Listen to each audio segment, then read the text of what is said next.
Hello, this is the Bureau of Lost Culture. I'm Stephen Coates.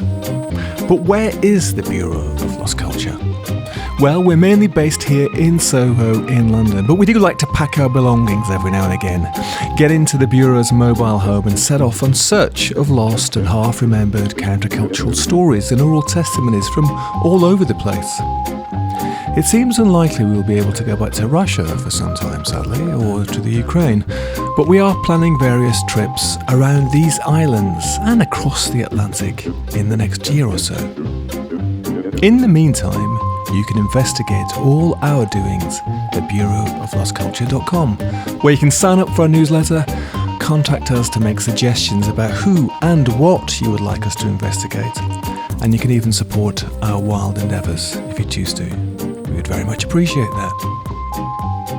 For this episode, we are staying in London, but travelling north from Soho to a place that perhaps more than Soho, Kings Road or Ladbroke Grove, has retained its countercultural spirit.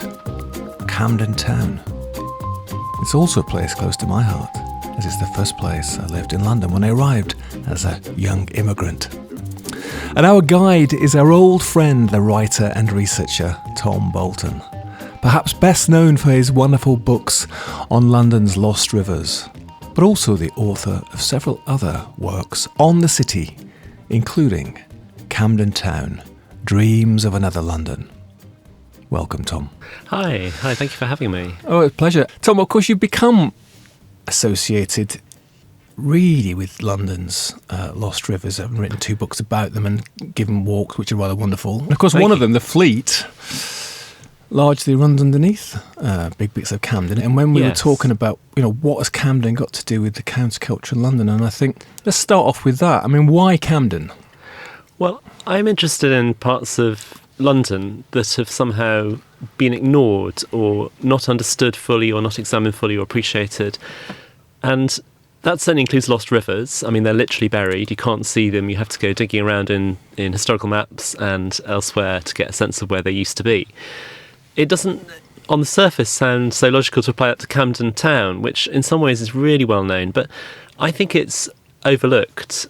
I think it's a place that people take for granted and move on because it's had so much attention and coverage.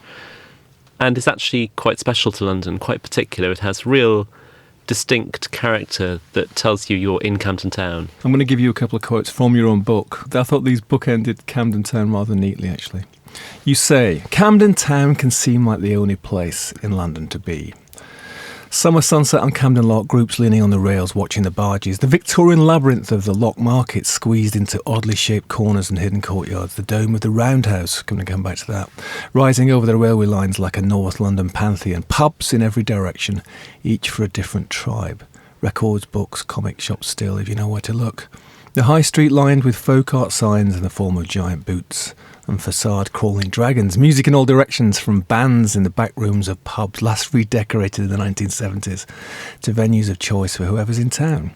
Coco and the Jazz Cafe, Cecil Sharp House and the Green Note, the Fiddler's Elbow, London Irish Centre, Dingwalls, the underworld beneath the World's End pub, the Dublin Castle, Camden Assembly.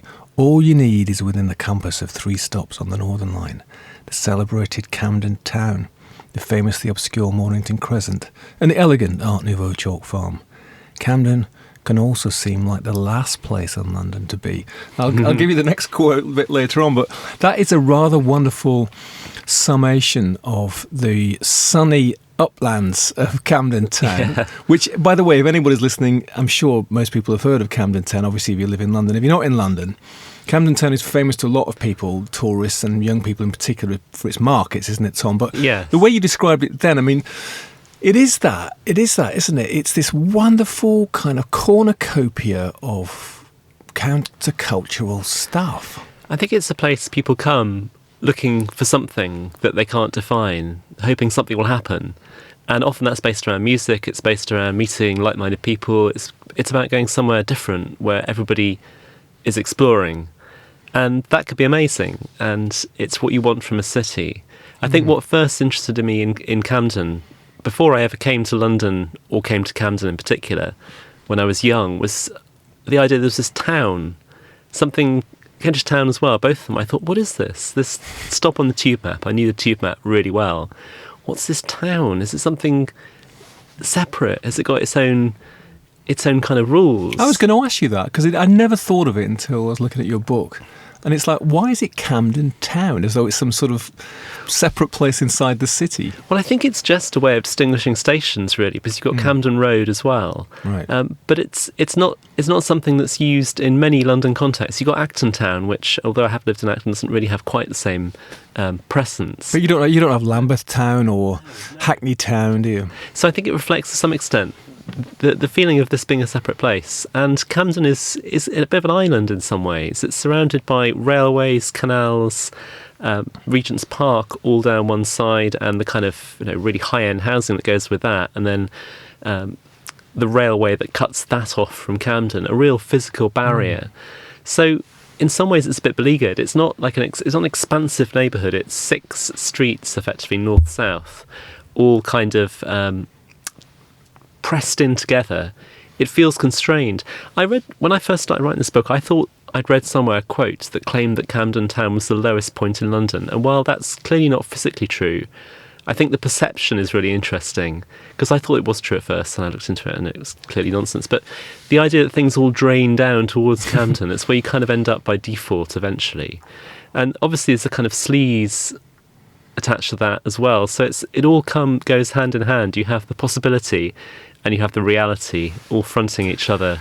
You do, and I'm going to read the second part of your quote, which is, Camden Town can seem like the last place in London to be. The seedy lot with its jostling undercurrent of menace, French teenagers and Spanish punks ripped off by fake weed salesmen, market stalls with all the appeal and originality of Oxford Street tourist shops, selling souvenirs of when Camden was different.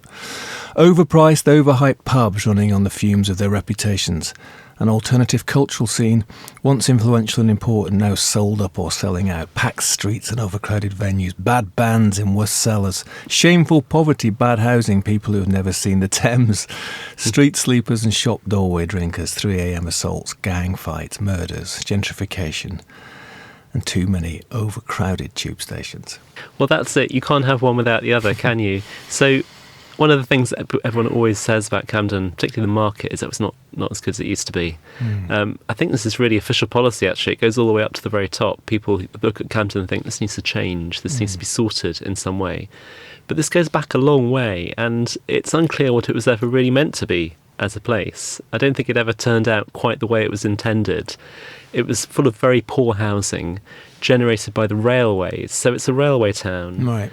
And in the 1830s, when the railway starts to arrive, the line out of Euston to Birmingham, which runs straight through Camden, is the first intercity railway line. So it's there at the very beginning of the railway boom. And it was a frontier town in some ways. It was somewhere right on the edge, which was full of noise and confusion and construction works. This is all in Dickens, who documents in a very flamboyant way the digging up of the whole of Camden to build the railway that went right through it. So although there are very posh bits of Camden around the edges, Primrose Hill, Camden Square, the main central block of the place has never been respectable, really. It's always been dirty, particularly dirty. The smoke from the railway was quite something. The Primrose Hill Primary School, right by the Camden Goods Yard, the big central railway depot where the market now is, and Morrison's, was known as Smoketown School because of the incredible amounts of smoke that coated it.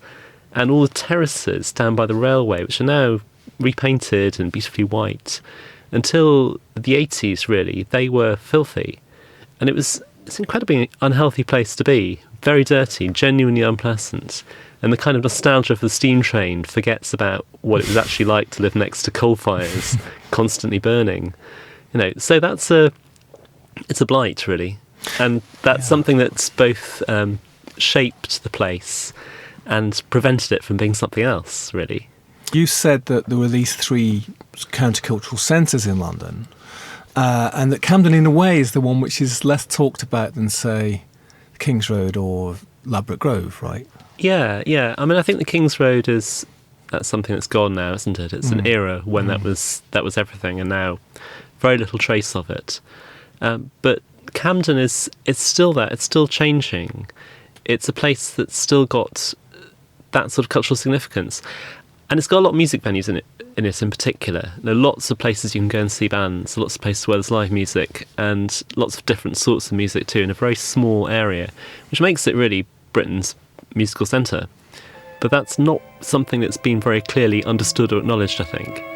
I mean, if I was County Council, I'd be making sure that that distinctive local character was enabled and developed and protected. But I don't think that's how people see Camden. They don't see it as a cultural treasure. They see it as a bit of a mess. And of course, it's both. I'm going to play you a little bit of audio.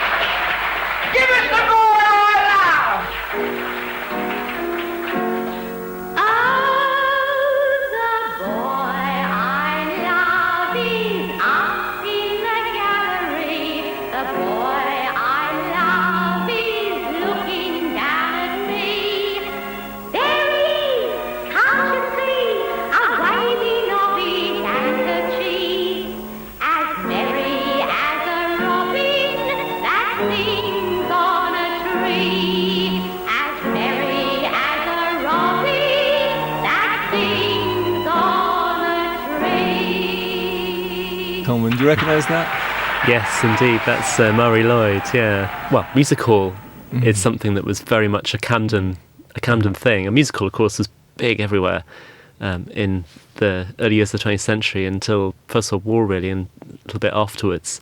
But Camden had the Bedford Music Hall. And if you're looking for Camden's cultural musical origins, you can take it back to that sort of time, certainly.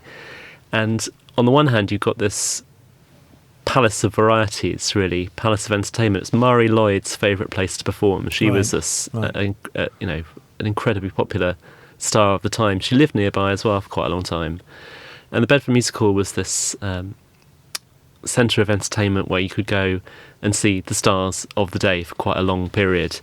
Walter Sickert, the painter, lived very nearby Mornington Crescent, and he painted a lot of interiors in the Bedford Music Hall. So a number of very well-known pictures are pictures of the performers and the audience and the kind of slightly grimy candlelit atmosphere of these places. And was the music hall thing a kind of largely a working class thing, or was it across? I know T.S. Eliot was a fan, but I mean, was it across the classes then? Well, it was significantly working class for. These weren't the most respectable places, but the Bedford was a bigger auditorium than most, so it had a better clientele, I think. But Camden, it's not an upmarket area. It's a solidly working class part of London until the gentrification of the 60s, really.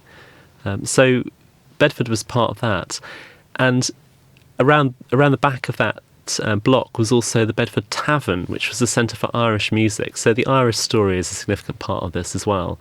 Lots of Irish people came to Camden to build the railways. So from, the canal, actually, which came before the railways. So right from the beginning of the 19th century, you got navvies coming over. And then there's a tradition of people coming to Camden to look for work in the building trade in particular that goes right through to the modern era, really. But in Camden, you've got a significant Irish population, big stretch of Irish neighbourhoods across North London. Camden's at the centre of that. And the London Irish Centre in Camden is kind of the core as well. So that was set up basically a distance from this big stations that you could walk carrying a heavy bag. That's the idea. So you get off the train, walk to the Irish Centre, find somewhere to live, and find somewhere to work. So when are we talking about? When's that then? Well, that goes through from the 19th century. I mean, the London Irish Centre is later, but the 19th century is when the railway boom first brought lots of people to dig these enormous trenches through Camden, right through to the 50s, the 60s, the 70s, when it's still a very Irish place in terms of culture, and people still come over to work for McAlpine's, for example. So Dominic Behan wrote a song called McAlpine's Fusiliers. Dominic Behan, Brendan Behan's brother, musical figure who was very well known in Camden. And McAlpine's Fusiliers is about what a terrible idea it is to go and work for McAlpine's because of the way they treat you. The big construction company. Yes. So basically people would come on the ferry over to Liverpool from Ireland and then get on the train, come to Euston, and then it was within walking distance. Of course, Camden's within walking distance of the station. Yes. Right. So then you'd walk, and then you'd find your community, people that you already knew that already arrived, or you go to the community centre and you find somewhere to live, and it was pretty poor and dirty and shabby, right? Yes, but there was work. So it's somewhere you could go and be sure of a job, a manual job in all probability. So you got the culture that comes with that, and the Bedford Tavern was a place where you have a whole series of semi-legendary mid-20th century folk musicians from Ireland, including Margaret Barry, the so-called Queen of the Gypsies, who performed often in Camden. In fact, she performed on the street in Camden sometimes, as well as in the taverns, and a series of other musicians from various parts of the Republic. And they, in the 50s in particular, were to be found in the pubs of Camden performing. And this is because there were a lot of people needing entertaining. So you finish work, you can't go back to your lodgings at that time until a certain hour. So a lot of people have nothing to do and nowhere to go between the end of work and, say, 9 o'clock at night, probably later. So they all go to the pubs. Probably didn't need a huge amount of persuading anyway, but it's structured so that everybody is out at a certain time. They're all out in the pubs. This is where the culture develops. This is where the entertainment's to be had. Right, of course. So bringing with them that kind of Irish musical culture and absolutely, playing together and that being part of your kind of daily, nightly, evening entertainment, as well. Yes, definitely. And then that leads into the folk boom in the 60s, because Bill Leader, who was the head engineer at Topic Records, was based off Camden Square, so he lived very nearby, and he'd go into these pubs, he'd book people, he'd bring them to his house, his flat in fact, to record sessions. And that's where a lot of musicians who later became the core of the folk boom, like Bert Jansch and others, performed. And Bert Jansch, of course, recorded Black Waterside, which is a classic track of the early 60s that influenced all sorts of people, took folk from a kind of, instrumental, traditional context out into the rock world to some extent. And that's an Irish tune. It's an Irish tune he may well have picked up in Camden, but it's certainly from the repertoire. It's what was circulating around there. And don't forget, he is buried, of course, in Highgate Cemetery, just up the hill, right? Yes. Right, so you've got all those things coming together, this kind of musical tapestry which sort of soaks the whole place. And I mean, I was just thinking when you're talking about that, because right up to very recent times, you had the Britpop in the 90s was a kind of Camden phenomenon, wasn't it? And then right up to Amy Winehouse, who's a local, but also what people remember Amy Winehouse for in Camden was that she was in the pub singing. Right? Yeah, definitely. That's it. So there's a whole lineage you can follow of musical styles that have a lot of origin in the venues of Camden. So you've got 60s psychedelia alternative performance as well around the Roundhouse. Then you've got punk. I mean, punk could easily claim to have started in Britain, in Camden, with the Ramones and their performance at the Roundhouse. Right. And there was certainly a lot of punk connection to studios around there. And then you've got the New Romantics at the Camden Ballroom, which leads almost directly into the rave culture of the Summer of Love, connections between soft cell and people who started using ecstasy. And it's only a few years afterwards that changed. Then you have rave venues in Camden. And then you have Britpop, which is a bit of a left turn. Yeah, absolutely. Bagley's at King's Cross. Britpop seems like a bit of a reaction against that in some ways, but then there's lots of different things going on there. Some of it's sort of much more press-generated than organic, but some of it people in pubs again. And then you've got Amy Winehouse and the Libertines and so on. Right. It's quite a story, really. It is an amazing story. I mean, it's interesting with the Britpop thing because actually a lot of those bands weren't from Camden. Blur and a lot of those people, they sort of homed in on Camden, and I think Graham still lives there. It's like, it's because that was the place to be for sort of independent musicians in some ways, wasn't it? It's always had that feel about it. Yes, I think by then Camden had started to have a reputation as a place to go. I mean, I think a lot of my early impressions of what Camden might be like were formed by Withnail and I, thinking about it, which is, it's a sort of 60s nostalgia film, really. But I think people started to look back to a previous generation, what was going on in Camden in the 60s from the 90s, and they thought, what can we do? What can we take from this? One of my favourite films, and funnily enough, I've got a little bit about it here because I was going to ask you about it. In fact, let me just read this. Withnail and I, set in Camden, and reflects much of the ambience of late 1960s, centred on Albert Street just before gentrification hits the streets. Writer and director Bruce Robinson was at drama school when in 1967 he moved into an Albert Street house that had been bought by classmate Lord David Dundas.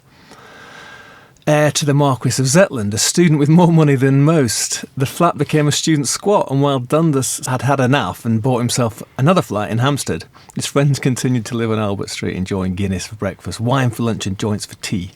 By 1969, only Robinson and fellow student Vivian and McCarroll were left at Albert Street, their payments frozen, enduring a bitterly cold winter, living off pilchards, raisins and turnips scavenged from the market.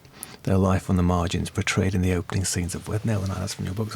So that's it, isn't it? Actually, it's very much Camden, isn't it? But there's something quite alluring about that, even though it's about poverty. I think it's because the possibility is there, isn't it? That they could end up doing anything. But mostly it's just a really funny film, beautifully written, and also beautifully located, because those locations make you think instantly of the place. Totally. And also I think Withnail, the film ends with Withnail's in Regent's Park, and he's looking over the road to the zoo, quoting Hamlet. I have of late, but wherefore I know not, lost all my mirth. And indeed, it goes so heavily with my disposition that this goodly frame the earth seems to me a sterile promontory. Most excellent canopy, the air. Look you, this brave o'erhanging firmament, this majestical roof fretted with golden fire. Why, it appeareth nothing to me but a foul and pestilent congregation of vapours. What a piece of work is a man! How noble in reason, how infinite in faculties, how like an angel in apprehension, how like a god! The beauty of the world, paragon of animals. And yet to me, what is this quintessence of dust? Man delights not me. No, nor women neither. No women neither.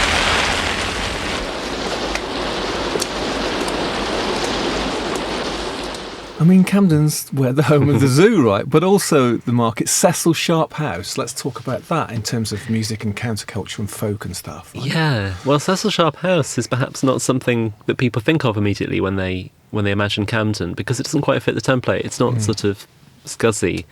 It's if anything highly respectful. But I'm very fond of Cecil Sharp House. It's a fake village hall built in the 1930s to help revive and promote the music that Cecil Sharp had been collecting. And it's an amazing building because it's a 1930s impression of what a village hall should be. It's got this glass, it had this glass in the windows when it was first built, which was designed to let in health-giving UV light, especially kind of patented. Right? Yeah, okay. 1930s technology. But as a place, it's got a real atmosphere to it. And I've seen lots of great folk musicians play there because they all do if they can. It's the place to be in London. And mostly folk is associated with smaller venues, anywhere you can play basically. And people aren't fussy, they play in tiny pub back rooms, and that's all part of the significance of the scene, really, that it can do that. But the Cecil Sharp House is the grand setting. It's like the Albert Hall for folk music. It is, yeah. But at the same time, when there's a gig going on, there's always going to be some people downstairs having a sword dancing class who'll be a bit grumpy with you for getting in their way. So it's not glamorous either. It is also located in the posh bit, isn't it, of Camden, towards the park, getting up towards Primrose Hill and the zoo, of course, yeah. It is. It's poised on the divide where Camden becomes something different. And Primrose Hill's always been different. So Primrose Hill is right next to Camden, but it's actually quite separate because it's got the railway line running in between. And it's quite hard to get directly from one to the other. You have to go up one of two particular roads, really. But Primrose Hill in the late 19th century, in the Booth surveys, poverty surveys of London, which documented the character of areas in a lot of detail, was described as an island and as being essentially a bit dull. So it's always had that reputation in relation to Camden, for better or for worse. It's quiet and residential. Camden's a bit volatile. You mention, in fact, the title of your book, it comes from a Blake quote, the book Dreams of Another London, and the quote, it's another England there I saw, another London with its tower. And there's another quote from Jerusalem which you put in there, which says, the fields from Islington to Marylebone he calls it, the fields from Islington to Marylebone to Primrose Hill and St John's Wood were builded over with pillars of gold, and there Jerusalem's pillars stood. So Blake cited the New Jerusalem there, right? Yeah. That leads into this other aspects of Camden, this kind of esoteric spiritualist stuff. I like the way that Blake and others who've built a mythology around London have attached it to the places that you would perhaps least associate with that kind of level of significance. So Charles Stukely, who was an amateur fictional archaeologist effectively from the late 18th century, thought that the Vale of Kings, which contained the burial sites of ancient rulers of Britain, was Vale Royal behind King's Cross, so between King's Cross and Camden effectively. So these places, often very overlooked, degraded landscapes, have a different character. Right. And I think that applies to Camden too, that it's you have to be able to see in it what you want to see, and you can. It can be what you want it to be, I think, and certainly Blake, saw places that people overlooked and that others didn't really value, and saw them as something different, something special. Well, probably had some of his dark satanic mills, didn't it? When all that smoke was pouring out, and it's still a mythical place, isn't it? I mean, didn't J.K. Rowling she cite didn't you get onto the express train to Hogwarts from the mythical platform on King's Cross, apparently? Yes. Although, of course, that's that's avoiding Camden, isn't it? Camden's a place you pass through quickly on the train, going somewhere else. So it's got that character of a place behind a station as well. And I think places behind stations are particularly interesting too. So you come out the front of King's Cross, or St Pancras or Euston, and London is ahead of you. You walk forward into London, into Bloomsbury. You stride out of the exit and head into town. Whereas to get to Camden, you have to take a right and then kind of go around the back and get around the HS2 works, and then head up an extremely inhospitable road, Hansett Road or Webshot Street, neither of them particularly attractive. And then you're not really at Camden anyway because it's somewhere else in between, and eventually you get there. So it's not the place you're immediately meant to go to. It's very interesting, though, that that's where arrivals from Ireland and elsewhere ended up. So they didn't head straight into town. They turned around the back to go somewhere where they'd least be noticed, potentially, in terms of prices of accommodation, but also general attention, which may not have been that welcome. And in fact, Camden's been a bit of a bolt hole for various people trying to stay a bit off the radar, particularly Rimbaud and Verlaine, who spent time on Royal College Street. Jean-Nicolas Arthur Rimbaud was a French poet known for his transgressive and surreal themes. He started writing at a very young age and excelled as a student, but abandoned his education to run away to Paris. A libertine and a restless soul, he engaged in a hectic and at times violent relationship with a fellow poet, Paul Verlaine. He had sent Verlaine 2 letters in 1871. Verlaine was intrigued and replied, "Come, dear great soul, we await you. We desire you," and sent him a one-way ticket to Paris. They began a brief and torrid affair, spiced by absinthe, opium and hashish. Their stormy relationship brought them to London in September 1872, during which time Verlaine abandoned his wife and son. They lived in poverty in Bloomsbury and in Camden Town, scraping a living from teaching, as well as with an allowance from the indulgent mother of Verlaine. Rimbaud spent his days in the reading room of the British Museum, where heating, lighting, pens and inks were free. But the relationship between the two poets grew bitter, and Verlaine abandoned Rimbaud in London to return to his wife. They were living outside the bounds of social acceptability, for sure. They'd run away together. Rimbaud, young man, fiery and dangerous. Verlaine, respectable character with a wife. So running away with a hot young guy to live in another city in that time was very much putting himself outside society. So the fact they ended up in Camden suggests you could be there and not be particularly conspicuous. The house that they lived in, very briefly, they lodged there, extremely tempestuous relationship, kept cutting each other with knives for sort of general entertainment in the evenings, apparently. It wasn't a particularly pleasant part of Camden, I don't think. It's the wrong side of Camden in some ways. It's the bit that nobody goes down. They go down the High Street, they don't go down Royal College Street. So lots of traffic, quite a lot of people kind of hanging around up to no good. That sort of feel to it. A bit less so now, but it does still feel on the margins. And these two were here for a very, very short space of time. They couldn't stand each other really for any great length of time, but they left this sort of lasting cultural impression. They sort of ran in, put a stamp on this obscure back street, and then fled. Why to Camden, of all places? But as you said earlier, it was behind the station. You get there kind of quite easily, but also it's out of sight. Wrong side of the tracks, definitely. Wrong side of the tracks, out of sight. But also an immigrant history going back quite a long way. So there were Huguenots in the area, and in Old St Pancras churchyard behind the station, you've got a memorial to exiled Huguenots who were disinterred for the building of the railway, and their remains put together under this memorial. And then you have Spaniards. So in the Napoleonic Wars, Napoleon invaded the peninsula, and Spaniards fled, and Spaniards ended up in London, which is not particularly well understood, I think. Wow. That connects to the Carreras cigarette factory. It's an amazing Art Deco building. It takes up an entire block at Mornington Crescent. It's of course. Huge right. yeah, pseudo-Egyptian thing. It's called Greater London House now. It's got two enormous effigies of black cats sitting at the entrance. And that's a Spanish cigarette company set up by emigres who'd fled Spain during the Napoleonic Wars. So there's descriptions at the time from Dickens, I think, of disconsolate Spaniards walking the streets of Camden Town smoking cigarettes. They set up this factory. It's incredibly successful. Black Cat cigarettes are very big in the interwar period. The factory was enormous, employed 3,000 people.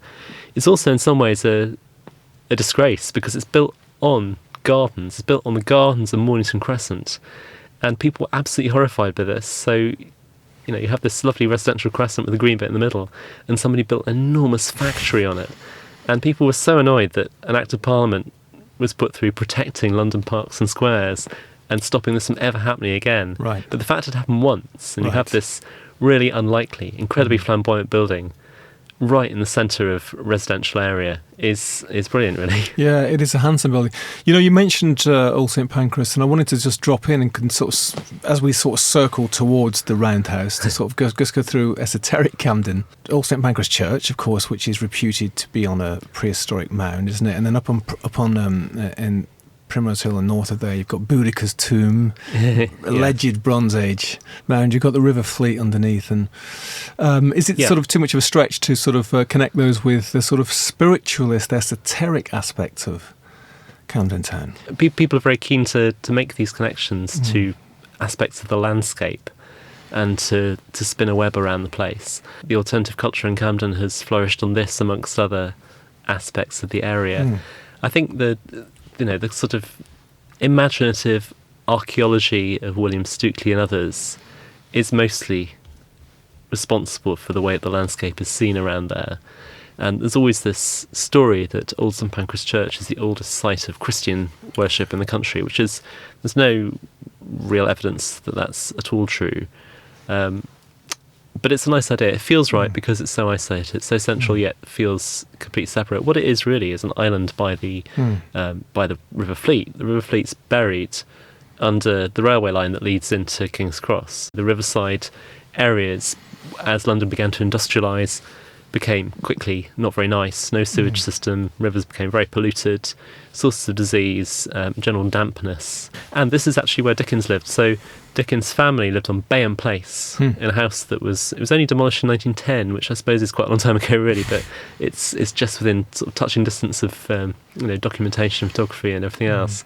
But that was an extremely poor part of town. It was described as potentially the worst housing in London at the time. Dickens' family were very poor. But it was also separate. So when they moved in there in the 1820s, it was a walk from a village into town to get to work. So his father worked at Somerset House, and he walked across the fields from Camden to get to Somerset House along the river. And it's only when the railway came 10 years later that suddenly Camden's connected to the rest of London and stops being a village and starts being a fast-changing place, no longer a suburb. And for listeners who want to know more about the Fleet, check out Tom's books, Lost Rivers. You mentioned then Dickens and sort of, 19th century, and I want to sort of fast forward a little bit, because of course Camden is also associated with various other writers and thinkers. H.G. Wells, right? Yeah. Primrose Hill is the place where the Martians are defeated finally in War of the Worlds, right? And the Martians' war machines are potentially inspired by the railways at Camden, by the smoke and the noise at night and the light and the dominance of heavy machinery. Right. And then you also have Bram Stoker there later, right? And then moving further on, Yeats, Aleister Crowley, and then right up to Ted Hughes, Sylvia Plath. You've got all these associations with Camden as well. And there's this spiritualist thing. I never knew about it until I read your book, about this Rochester Square Spiritualist Temple. Well, I think those spiritualist churches were an extremely common sight and have gradually faded away. I think what's amazing is that they haven't all long since vanished. So spiritualism had this boom at the turn of the 19th, 20th centuries, which was really boosted by the First World War. I mean, it's kind of awful really to think about it, but people were desperate to get in touch with the dead because so many had suddenly died, including Arthur Conan Doyle, who'd lost his son. So he was involved with this movement, but so were many others. Lots of people very respectable got into spiritualism, and spiritualist churches thrived on that. The one on Rochester Square is no longer operational, as far as I can tell. As in they're no longer contacting the dead? Or well, probably not that either, no. I've got to tell you my story, actually, then, because, of course, when I first came to London, I came to Camden, like all those people you're talking about. It was affordable then, in that time, just about. But, I mean, I moved into a flat, and which maybe this gives a flavour of all the stuff you've been talking about. I moved into a flat, quite a nice flat, but quite a nice house, but a sort of scuzzy flat. I was sharing with a couple of friends, and in the house next door, there was a famous actor. He had the whole house. And on the other side, there was a famous pop star. He had the whole house. Yeah. And downstairs, there was a girl who made dirty phone calls for a living. And I remember thinking, I'm never leaving London. This is it. I'm from a sort of small town in the north of England. It's like, I'm not leaving. This is London, right? And it had all that stuff. And you could get up at sort of Withnail time on a Saturday and go to the market. And it was like, what else would you like? I come from a small town in the Midlands, and I have the same feelings about London ever since I got here. But I wasn't living in Camden, and if I had been, I'd been loving it, I'm sure, because it's got enormous potential for freedom. I think. Freedom across whatever kind of context you want to put on it. And I think that's why it's important to London, that there are these places, and you think, oh, well, if this isn't Camden, there's somewhere else. But there isn't anywhere like that has those associations, those connections. So I think it's culturally very important. And I have a feeling that the state of Camden is a bit of a barometer for the state of the capital as a whole. I think also something else has happened, isn't it, which is that the east of London has become a mecca for a lot of young people arriving here. I mean, I've noticed, that, lots of young people now either do or would like to live, work and go out entirely in East London. Yes. In Hackney and Dalston, in Shoreditch, obviously, and Hoxton. And that the centre of gravity somewhat has moved. And maybe that's affected places like Camden and Portobello too, which have sort of a bit more stuck in time. But I mean, I went up to the market, month ago, and it was interesting. On the bridge, there were three, I think probably Spanish goth/punks. Good. The guy was there with a massive Mohican and lots of piercings and stuff, and they were smoking and drinking beer from cans. I went up a couple of days later; they were still there. I mean, they'd obviously been home since, or been somewhere since. But what were they doing Possibly. there? They were promenading. Yeah. They were just being countercultural in their own way, right? And and that feels like Camden to me. You punks and goths will go there to either get a tattoo or buy some gear. I think that's it. I think it's a bit more niche probably, and certainly Slimelight as well, which is not too far away. There's goth nights nearby, so I think it's more of a kind of particular tribes venue. But the fact that people go there and it's incredibly popular and still very full is obviously a sign that it's a success in many ways. Something like the second most visited place in London on international tourism measures. Okay, the 70s, the market was a craft market really, full of makers and artisans. And the reason it was like that is because the market was on the route of the projected London motorway box, Ringway 1. So an incredible amount of destruction was planned really for demolition all the way through to the centre of Camden to put an elevated motorway in. Unfortunately, it never happened. I mean, that would have taken out all the town centres in Zone 1 and most of them in Zone 2, I think. So it had this kind of terrifying apocalyptic future planned for it. But in the meantime, nobody wanted the spaces. They didn't want the buildings by the market, by the canal, which are now the market. They didn't want a lot of other buildings in London too. So there was this kind of hiatus when things sort of moved in and started to happen. And that's when Dingwalls became a venue, and when people started making things in the market. And the lock and the stables, and the market's just spread and spread and spread. It's amazing going there now. It's got even bigger, it just keeps sort of spreading up towards Chalk Farm, right? Absolutely enormous. If you walk from the bottom of the market all the way up to Chalk Farm Road, you've got this long wall along one side of the road. It's the wall of the market, which is built up behind it using ashes and tunnel spoil, so it's the level of the market is much higher than the road, Chalk Farm Road next to it. And then behind that you've got this vast space, and that shows you the dominance of the railways over Camden. And the Roundhouse. Here is a sidebar about the Roundhouse, one of the great psychedelic countercultural axes of London. It was built in 1846 as a shed for the London and Birmingham Railway. But within 10 years, locomotives were too long to fit in it, and it was used for various other purposes, the longest being as a warehouse for gin distillers. Abandoned and empty at various times, in 1964, it was transferred to Centre 42, which prepared a scheme to convert it into a permanent cultural centre. In 1966, it became an arts venue. The opening concert, an all-night rave, where Soft Machine and Pink Floyd appeared, was also the launch of the underground newspaper International Times. In the next year, it hosted the Dialectics of Liberation with R.D. Laing, Herbert Marcuse and Allen Ginsberg. It became a centre for underground music events, including the club Middle Earth and Implosion. Bands playing there included Gas, the Rolling Stones, Jeff Beck, the Yardbirds, Zoot Money's Dan Tallion's Chariot, David Bowie, Graham Bond, Jimi Hendrix, Led Zeppelin, the Incredible String Band, Fleetwood Mac, The Doors, and Jefferson Airplane. Later, the Ramones, The Clash, The Jam, Elvis Costello, Otis Redding, and Motorhead. The Greater London Council passed the building to Camden in 1983, and various attempts were made to establish it as a black arts centre, but it was closed due to lack of funds. During this time, on New Year's Eve 1991, Spiral Tribe held a week-long party, during which the generators cut out, so power had to be sourced from the nearby British Rail train lines. The building lay largely empty until it was purchased for £6 million in 1996 by philanthropist Torquil Norman.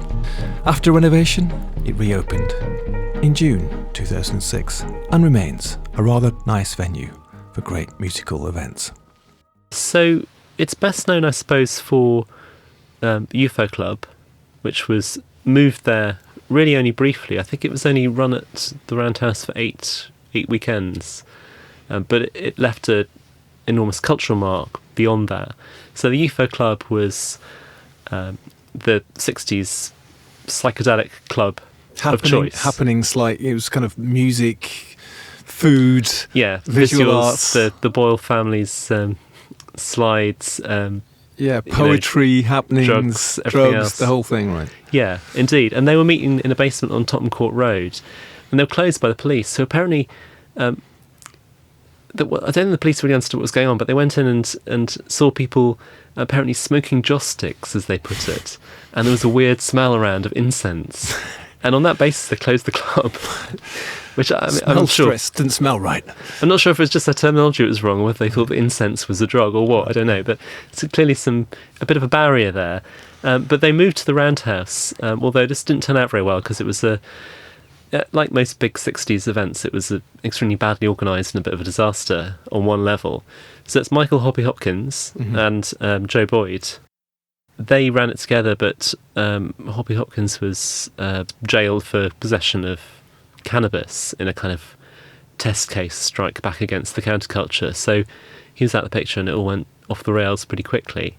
It was the kind of event where you might find Paul McCartney there, Carnival of Light, which he attended in disguise, supposedly. All sorts of people who basically come there specifically. So Camden became full of hippies. Right. Created a bit of tension. It wasn't a hippie place. So you think about Camden as being counterculture now, but in 1967, 68, it was somewhere that was full of working class people who didn't see this sort of stuff very often. And there were fights in the streets, there was quite a lot of tension. And hippies coming up the Chalk Farm Road, it was a sight that attracted attention. Kathy wrote this later, but Kathy Unsworth described it as all the cutthroats, gutter snipes, sorcerers, drinkers and dreamers who've come this way before. And then Barry Miles, of course, described it as a place for grubby revolutionary hippies. So not the swinging 60s, granny took a trip type people. It was much more kind of dirty, down and dirty, right? Lots of people really wanted to play there and did, most of them for minimal fees as well. So UFO came and went and clubs came and went, but as a gig venue it began to develop a presence and a reputation. And apparently the only people who demanded full payment, market fees, were the Rolling Stones. Of course. Cannes, Fairport Convention, quite happy to play for less. So yeah, you have this real musical scene developing there, but also a performance and theatre scene. So Arnold Wesker, before this, had effectively set up the Roundhouse as an arts centre called Centre 42. It's about access to the arts for everybody.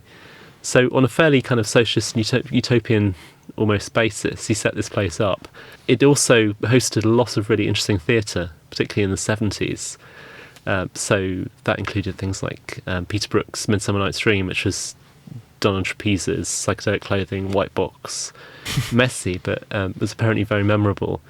And you have people like the Living Theatre who were, I think they tried to levitate at the end of many of their performances. Yeah, you mentioned that, or I think this didn't start off by sitting down in silence for half an hour trying to levitate. And in fact, levitation seems to feature quite a lot. So there's an event there called the International Dialectics Convention. It involved people like Stokely Carmichael, Black Panther leader speaking, Ginsberg, many other intellectuals of the era all turned up to this event. It was said to be the intellectual version of levitating the Pentagon, but that was a reference to protest in the States the year before when there'd been negotiations between anti-Vietnam War protesters and the government about whether they'd be allowed to levitate the White House or not. And they'd wanted to levitate it by 300 feet, but eventually the government negotiated them down to 3 feet. So they got permission to levitate and whatever they wanted. And then they took the spirit to the Roundhouse. And this intellectual strain leads through to Compendium, which was founded on the back of that. Key bookshop across the high street from the market, which closed in 2000, but was a very memorable place for anyone who's lucky enough to have gone there. Yeah, political, alternative, anarchistic type stuff, isn't it? Yes, yeah, and lots of banned material available when material was banned like that. Lots of poetry too, lots of poetry readings. Yeah, we've not had time really to go into in the Bureau of Lost Culture programmes into like alternative theatre and a little bit of poetry with Ian Sinclair. And the other thing, of course, which you haven't even had time to mention today is politics. I mean, Camden's been quite a political place. Camden Council used to be quite political, didn't it? I mean, Karl Marx lived there for a while. He's buried up the road too, isn't he? Just not far from Butyanch in Highgate Cemetery. Engels lived nearby as well. And you have a number of significant figures from the 60s and 70s too. So Ruth First and Joe Slovo lived in exile from apartheid Africa in Camden, and you have a number of other leaders of anti-colonial movements who spent time in Camden. So even after the war, it was still a place to retreat to potentially. I think that's what gives it its intrigue. You know, the fact that it is a small place. You look at the map, you think that's not much to Camden. There aren't many streets, but when you start to chart what's happened, who's been there, who's lived there, who's spent time in these places, what goes on there, and what still goes on there. It's an incredible concentration of personalities and ideas and places, and I think Soho has that kind of feel to it as well in a different way. But these little grids of streets surrounded by the rest of the city, which draw people into them, they've got a particular magic, I think. And a darkness as well. I mean, actually, of course, in Camden is also home to Levitons, the oldest family undertakers in London. And also, of course, there's a site of serial killers as well. Let's not leave them out of the story, Tom. Come on, give us a list of serial killers of Camden. Well, I suppose, the more gruesome end of this is the 2000s, when there was a whole series of deeply unpleasant murders, which made you think that Camden hadn't changed as much as you might have hoped. But if you go back to the Bedford Music Hall, this centre for performance until the Second World War, it's associated with Crippen, Henry Hawley Crippen, who was notorious really for being the first murderer to be caught by telegraph because he tried to escape on a ship across the Atlantic. With his lover. His lover Ethel Leneve. So they were convicted for murdering his wife, who was a performer at the Bedford Music Hall. But the thing about Ethel Leneve is, well, she wasn't convicted of the murder. She got out of prison, went off to live a completely different life in Sydenham, and died in 1967. And her children didn't know who she was. So it was only in 1980, when a reporter came calling, that they discovered she'd in fact been Crippen's lover, and not the apparently rather cantankerous old woman who they remembered her as. The other connection there is Sickert. So Sickert made these paintings of Mornington Crescent lodgings, which are pretty seedy places. Still pretty seedy, actually. There's some really, not great flats at that end of Camden, despite the way that other streets have been polished up, in 19th century buildings. And he painted those interiors with kind of fictional scenes, some of them involving women who'd been murdered. And it was part of a sort of Edwardian fashion for problem pictures, which set out an ambiguous series of events and left you to interpret them. And it was about the conditions as well. But Sickert's been associated with Jack the Ripper by various self-publicists like Patricia Cornwell. There's no evidence at all, but the general atmosphere that he creates in these pictures is an atmosphere of the same sort of London as the Ripper murders belonged to. And of course he was part of the Camden group, or was the leader of the Camden group of artists as well, wasn't he? Yes, he was. And the Camden group, which is also associated with the Cumberland Market group, they were known for the thickness of their painting by the people who criticised their style. They laid it on, described as the thickest of painters. But they painted local scenes, including apparently very ordinary places like Cumberland Market, which was 19th century terraces. And this leads through directly really to Frank Auerbach. He was taught by David Bomberg, who was taught by Sickert. And he's a refugee, came to London the Kindertransport, and he paints the thickest of pictures. He certainly does, yeah. They don't come thicker than Frank Auerbach. They do not. There's impasto everywhere. And he lives in a studio just off Mornington Crescent, paints the area, has done since the 50s, paints the ordinary scenes, paints the tower blocks across the road, the streets, the buses, and he's said to be Britain's greatest living painter. I mean, a character who is deeply associated with the place because that's what he paints, that's where he lives, that's where he spends almost all his time. And he's sort of the spirit of Mornington Crescent in some way. We were talking about gentrification, and gentrification is very associated with Camden. So this is people moving into previously dilapidated large houses that need work in places where they've been overlooked because people moved out of the city mostly because of the war. But in Camden, it's very much associated with the cultural elite. It goes back further actually than other aspects of the counterculture in the place, because the arrival of these people changed the tone. Of course, but isn't that always the way with gentrification? I mean, look what happened in Shoreditch. I mean, it's the same thing, isn't it? Basically, you've got an area which is down and out, a bit scuzzy, maybe in slightly industrial in flavour. The first people who move in are the artists. Are artistic types. Yeah. Why? Because it's cheap, right? Oh yeah, no, indeed. They move in. There's often a bit of resistance from the locals. These kind of weirdos, hippies, bohemians, archetypes moving in. But they usually sort of settle down quite comfortably next to each other because they're sort of maybe on the same economic sort of level, haven't they? And then what happens when a place becomes arty is, guess what? Of course, then the people who are not artists themselves or writers or whatever, but want to be associated with them. They like the vibe of it. They move in. Of course, they're from a slightly higher economic class, and then absolutely shops. Different types of shops start to open, different types of cafes start to open, bars start to open. And then before you know it, the next people who move in is the estate agents. I mean, isn't that happened time and time again? Well, that's certainly that's the modern process of change in cities, definitely. And actually, this links to Withnail and I, because, of course, you've got Danny, the dealer, complaining about they're selling hippie wigs in Woolworths, man. It's like this is the end of the greatest decade in human history, or something he describes it as. And that's happening simultaneously with what we think as the greatest decade. It's not. This isn't happening after it's all finished. It's happening at the height of psychedelia in the 60s, all simultaneously going on. It's already been commodified and it's being sold back to us as as a parody of itself.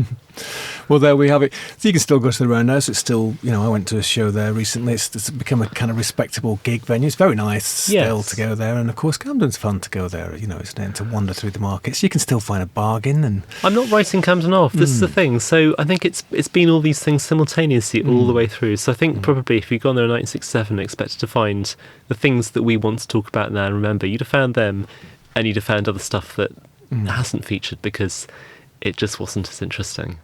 There is a sense that this is a place that people are coming to make something happen still, which is the most important thing.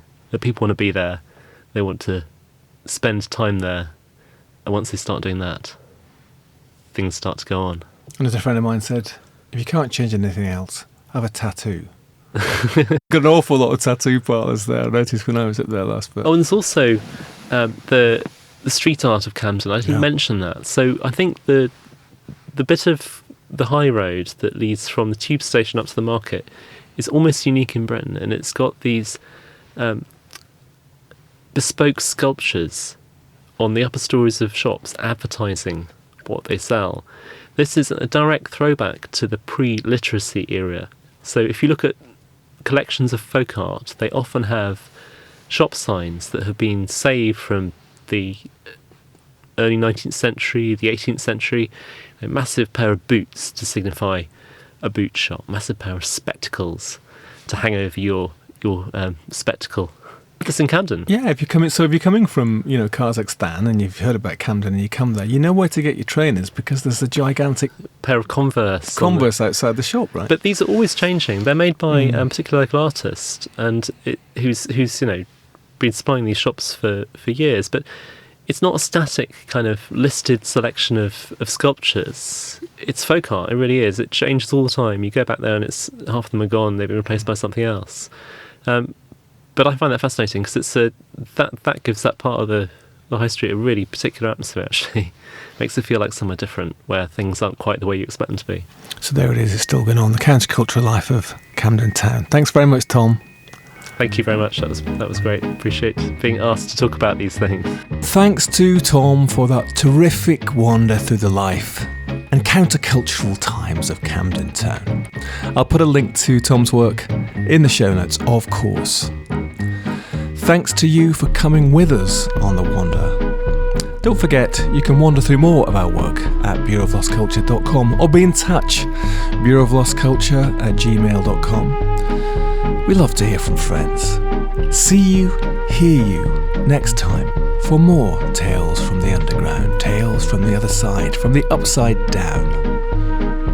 This episode was sponsored by the artist known as The Real Tuesday World, www.tuesdayworld.com. Here is their track, At the House of the Clerkenwell Kid, from the album The Return of the Clerkenwell Kid.